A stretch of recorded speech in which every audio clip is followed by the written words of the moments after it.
Pemirsa, jelang pemilu 14 Februari mendatang, setiap kalangan masyarakat diharapkan mampu saling menghargai perbedaan pilihan, terlebih di kalangan pendidikan. Jangan sampai perbedaan pilihan membuat proses pembelajaran terhambat.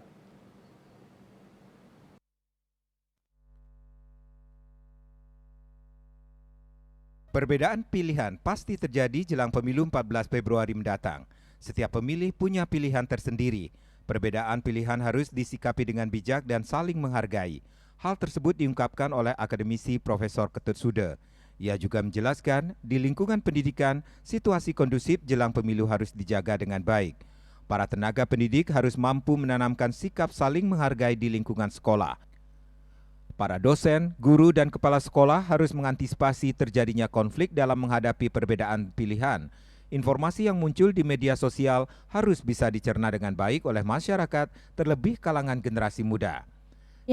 Sebenarnya berbeda pilihan, berbeda pandangan, berbeda pendapat dalam konteks demokrasi kan hal yang wajar ya menurut saya.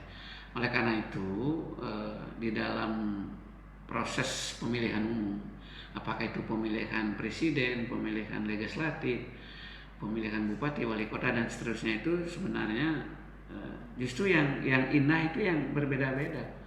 Karena kalau sudah satu pilihan kan tidak perlu ada calon-calon, cukup satu calon aja kan gitu.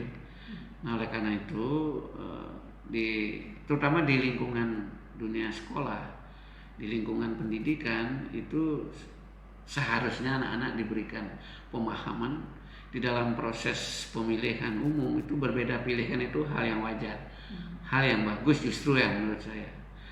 Nah dengan demikian kalau toh nanti di antara para siswa, para mahasiswa mengalami perbedaan pilihan di dalam proses demokrasi itu tidak menimbulkan konflik-konflik yang dapat berakibat terganggunya sistem pembelajaran di sekolah, di kampus.